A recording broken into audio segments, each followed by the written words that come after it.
Hello, host Eric here, and we're doing some watched monologuing this evening, which is a fantastic thing. There's nothing wrong with a watched monologuing.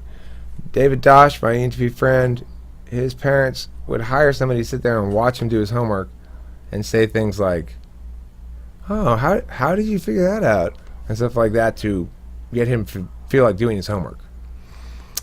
Well, I probably would not be making videos right now if you guys weren't in here watching me. In the same sense that David wouldn't have been doing his homework.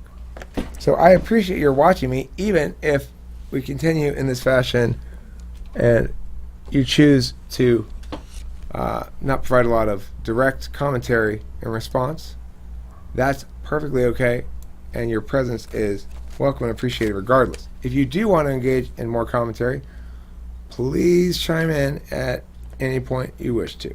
So this topic is land monopolies, the owning of space, the owning of time, and host Eric's beliefs on how come land is different than all other forms of property. Okay, so first of all, I think there are two things we typically consider to be property that are not property, that can't possibly be property, and that we need to stop treating as property. Number one is anything that's purely made up of time. So any time objects, they can't be property in that sense of the word. They can be treated as though entitling somebody to certain expectations, for sure.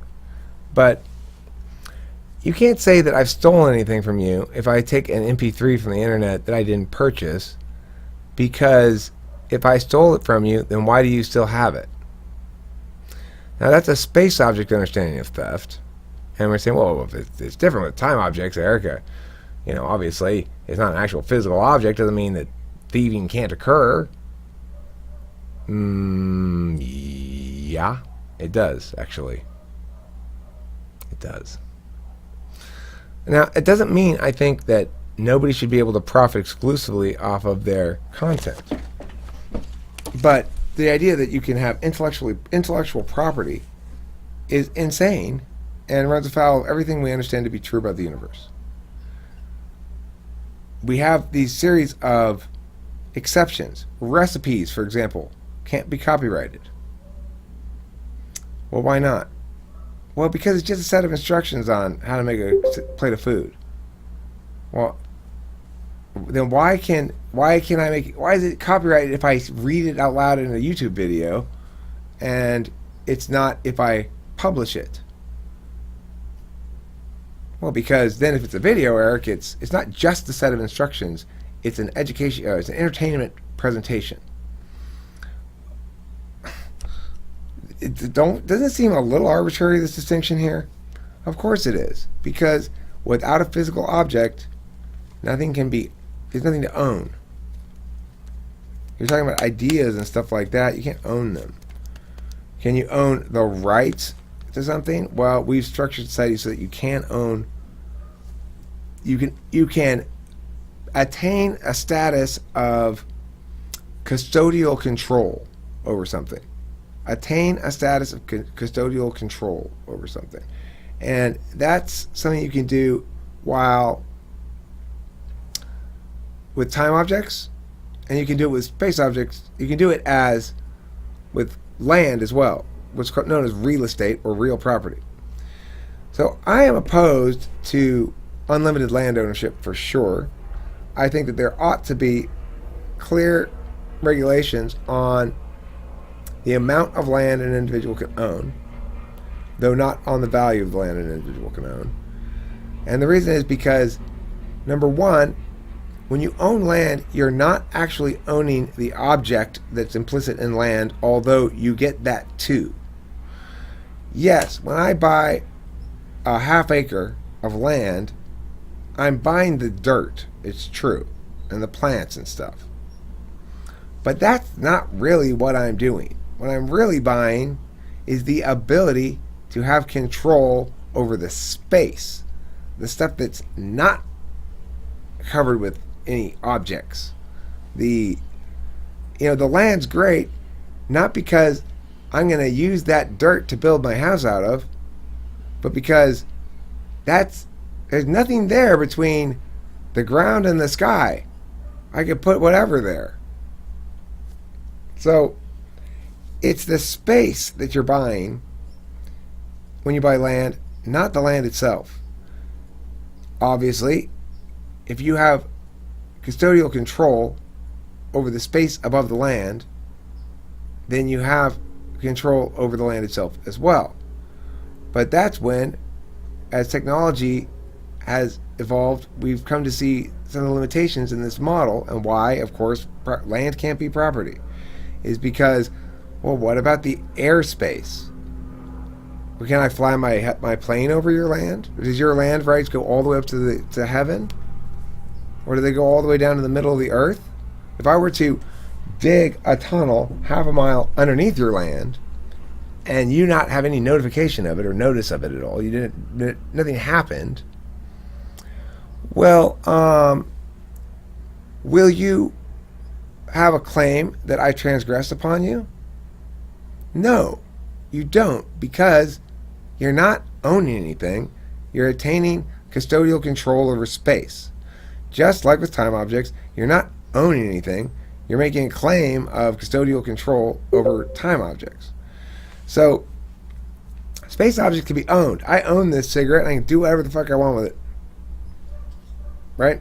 I don't own this house. I'm a renter, but even if I did own it, I wouldn't own this space. I can't do anything with it. I can't destroy it. I can't smoke it. I can't render it more or less useful to anybody else in any way. So, as a consequence, since I can't do anything with it, I don't really have any control over it, I can't own it. And yes, you could own your dirt. You can own the dirt. But as far as I know,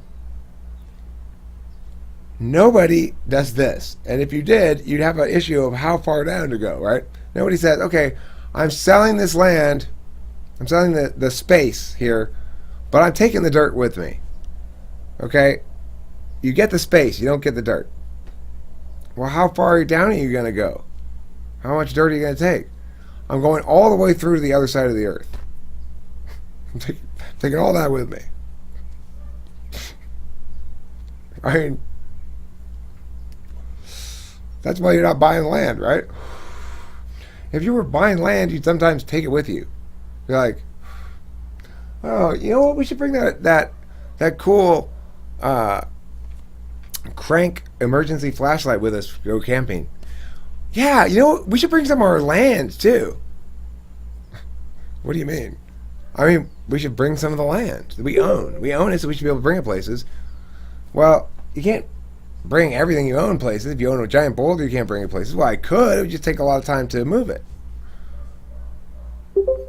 So, this is the issue with land. Now, economically, we have a big problem with land, which is in places where land distribution is extremely unequal, you do not have a situation where the normal competition, checks and balances, libertarian notions can work at all, because you've got a landlord situation. It's okay for the landlady to own this land and rent to me, and for her to profit off of letting me live here, because no matter what happened with the land, it's going to produce value or profit to somebody.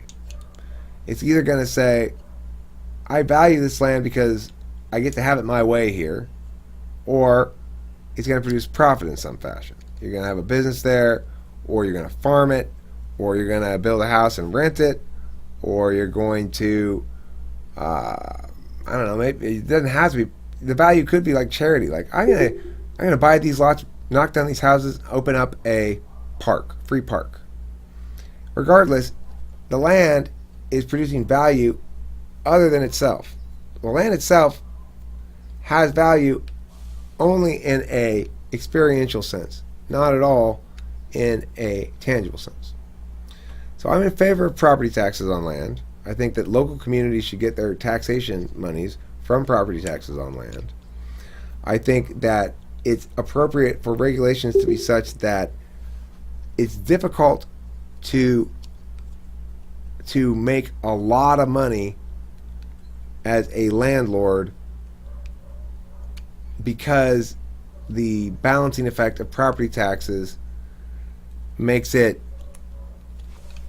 See, that would just drive up rental prices, though. I don't know, but the point is, you shouldn't be able to have land monopolies. I don't favor land barons. This is another reason. This is necessarily the case that we have to accept for land a little bit, because I do favor environmental regulations that run afoul of some traditional libertarian concepts. Comments, thoughts, questions? Anybody else want to get their voices involved here?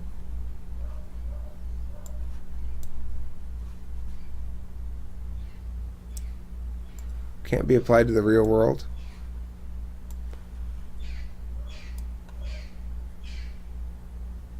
Libertarianism is not a thing, homie. That's a label you're using to describe probably people. It has never existed. Libertarianism isn't a thing, homie, that can exist, right? It's a series of choices. It's a series of choices that boils down to, are we going to justify violence for good enough reason or not? I say it's not a good enough reason. You might think it is, but I mean, utilitarian justifications as opposed to principlist justifications, you might say they align better with reality. They do align better with reality because reality is a place where people make awful decisions and do atrocious things to each other.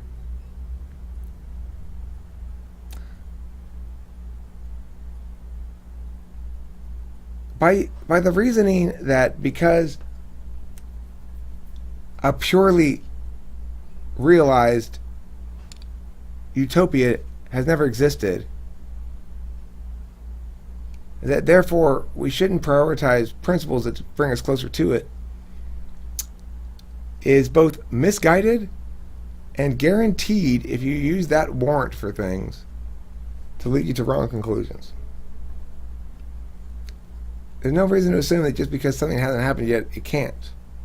If that were the case, there'd be no electricity. There'd be no bulbs, light bulbs. There'd be no computers. There'd be no GoToMeeting. GoToMeeting hasn't existed forever.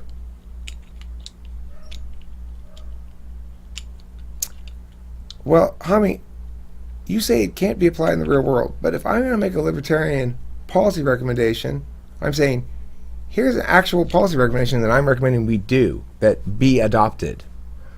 Now, we know that, for example, in Nevada, I think it was Nevada or some other state, they not that long ago repealed the motorcycle helmet law. Why? Well, better arguments got their time, you know? Better arguments can't win if they don't get to talk. And I know you might say, well, Eric, you're the one who's doing all the talking. Yeah, I know. But I really am desperate to have anybody come in here and spout wrongness at me. I love that. It's my favorite thing to do. It's my favorite activity. I mean, it's hard to get takers. I'm not gonna beat you over the head. I'm not going to just seem like I won because I shouted you down. I might shout you down, but at the end of the conversation, nobody's going to say, oh, well, Eric just won that debate because he was louder. They might say, Eric just won that debate because he's a debate coach. But if they say that, then they're being disingenuous, right? They're thinking that it doesn't matter as long as their conclusions are upheld. Of course, that's the only thing that does matter, is the challenging of those conclusions and the upholding of the principle of reciprocal burdens, of non-arbitrary policymaking, and of a prioritization of justice for the individual, the only person, after all, who can ever experience injustice. Other thoughts?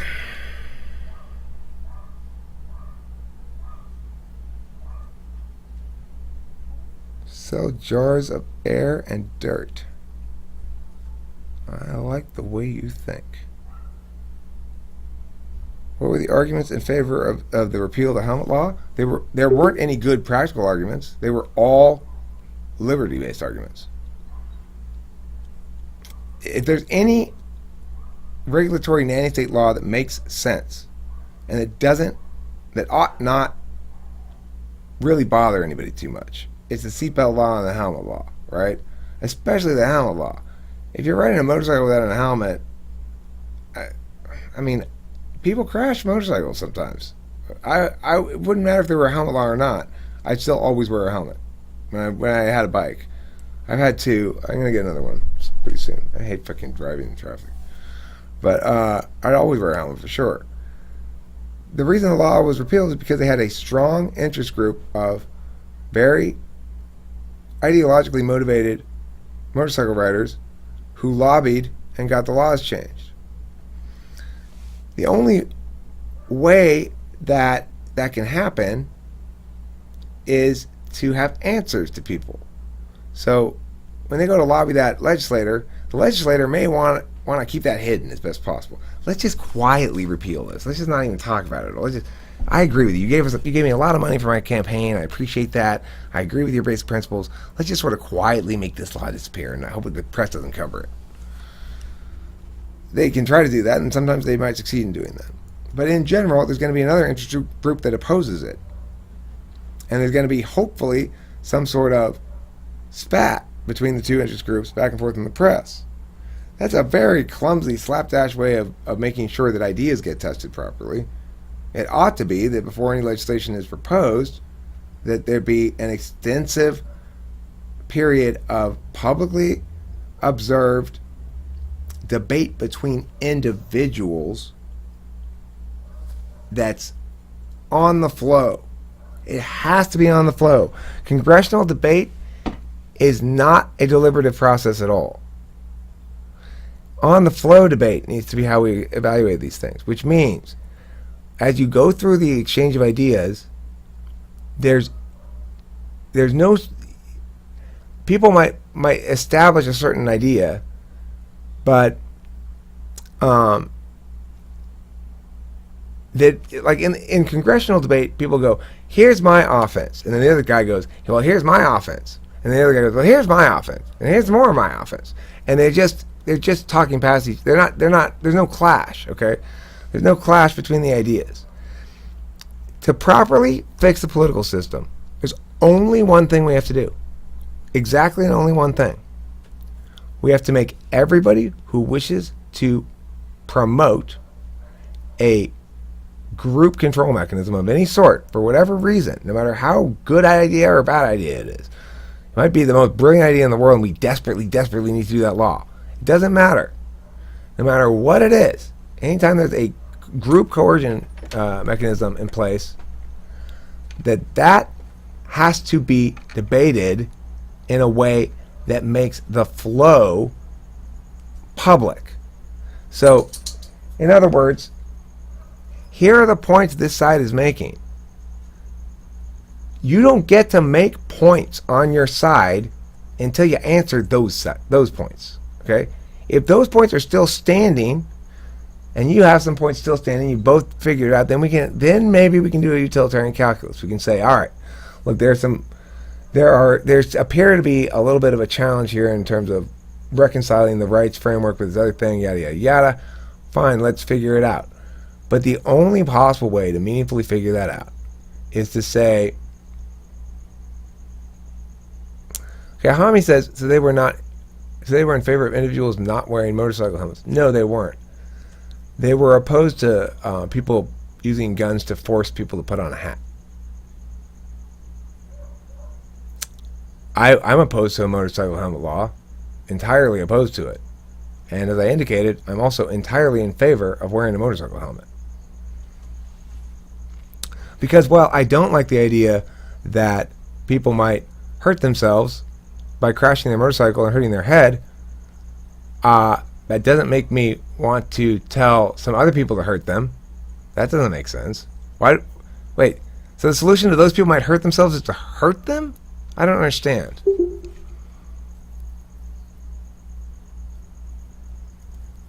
Well, it absolutely would harm others. If I died on a motorcycle, you think my family would be affected? Of course, you know. But my family's affected when you hurt me too, and I didn't do anything to you. If you hit me with that stick, that's harming me and others as well. And the harm you're talking about is potential. I mean, not wearing a motorcycle helmet harms nobody until and unless I get in a motorcycle crash and injure my head. And even then, we can't know for sure in a lot of the circumstances whether or not your head would have been injured even if you had the helmet on, or if it would have been injured, you know, if let's say you die. It's hard to say whether you would have died anyway, but let's say we could conclude you definitely wouldn't have died anyway. Well, we can't conclude that the helmet law would have forced you to wear the helmet, although it would have made it more likely. And we can conclude that the helmet law will definitely do harm to everybody who gets a ticket. Do you agree that forcing me to give you 100 of my dollars is harm to me? I think everyone agrees with that. So, yeah, we don't want to ever justify our own ethically unsustainable behaviors on the grounds that somebody else might engage in an ethically unsustainable behavior. Because if we do that, then well, you know what we need to do? We need to put a legislator hand-braking protocols in place, because you know these legislators, they might sign more of these stupid fucking laws, and so it justifies me going and breaking all their hands to prevent them from doing so. I don't know for sure they're going to sign these laws, but they might. So I'll break all their hands. I mean, I'm more justified in doing that than they are in passing a helmet law. For sure. Because they're actually doing harm to other people. They're actually violating rights and stuff, so they forfeit at least some extent of their own. I mean, it's a horrible thing. It's not actually justified, but I'm saying to the extent that either of those things is remotely justified, passing a helmet law or breaking legislators' hands, the latter is definitely more justified than the former. Because at least it's responsive to rights violations. Other thoughts? Okay. So that concludes this episode of Talking with Famous People. Thank you for watching it. I hope you think a little bit about these things. Even if you disagree strongly with me, that's fine. I love that. That's great. I'm not trying to get other people to agree with me. I'm saying, think about it like this. Okay, Eric's wrong, but he's helped me understand how to make my own wrongness stronger. If nothing else, that, right? What are the good arguments in favor of something like helmet laws and stuff? You've got to argue that there's minimal imposition and high outcomes in terms of impact to save lives and stuff like that. But it falls apart at the end of the day. It just does.